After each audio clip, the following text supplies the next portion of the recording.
The silence of the sea can be deafening.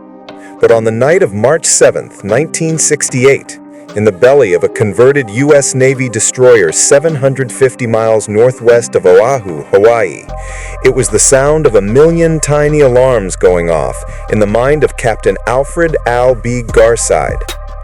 Garside, a veteran of the U.S. Submarine Service, wasn't listening for enemy engines. He was listening to the ocean's own echoes. His ship housed a state-of-the-art array of hydrophones, underwater microphones that were part of the Sound Surveillance System, or SOSUS. This vast, secret network of cables and listening devices laid across the Atlantic and Pacific seabeds was America's early warning system, its electronic ear pressed against the chest of the Soviet Union's formidable naval threat. For weeks, SOSUS had been tracking the movements of the Soviet Pacific Fleet. One vessel of particular interest was the K-129, a diesel-electric Gulf II class submarine carrying a deadly cargo, 3 R-13 SS-5 SARC nuclear-tipped ballistic missiles. She was a key component of the Soviet Union's deterrent force, capable of launching a devastating first strike against the American West Coast. Then, the acoustic signature, the unique thump-thump-thump of the K-129's twin propellers simply vanished. Garside and his team pored over the data tapes. The Soviets, masters of secrecy and deception, would naturally try to hide their movements, but this was different. This was absence. The signal hadn't been masked, it had stopped. Days turned into weeks. The Soviet Pacific Fleet, initially silent on the matter, began a frantic, increasingly open search. Aircraft, destroyers, and recovery vessels scoured a massive area of the ocean near the international date line.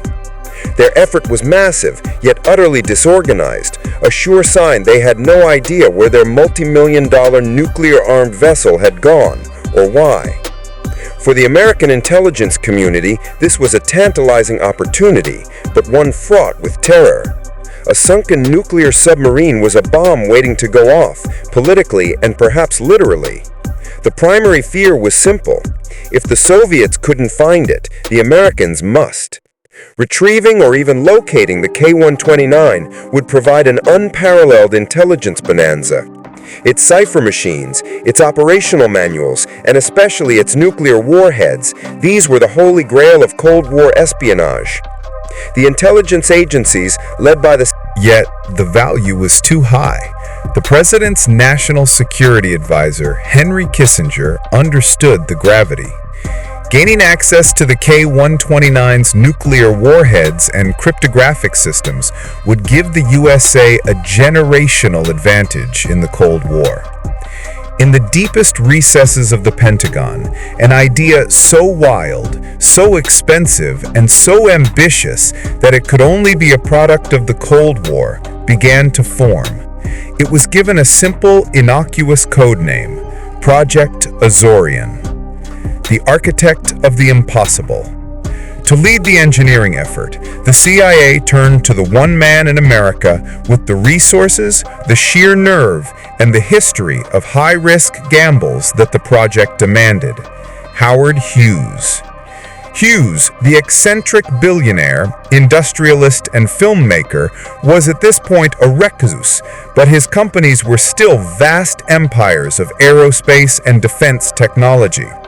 More importantly, using a famous, publicly visible figure would provide the perfect cover story, a vital necessity to hide a multi-billion-dollar operation in plain sight. The cover story was brilliantly conceived and stunning in its scale. Hughes would announce the construction of the Hughes Glomar Explorer, HGE, a massive, custom-built, deep-sea mining vessel designed to extract manganese nodules from the ocean floor. Manganese mining was an emerging, scientifically plausible venture, and a project worthy of the eccentric magnate. Who would question Howard Hughes spending a fortune on an exotic, massive ship?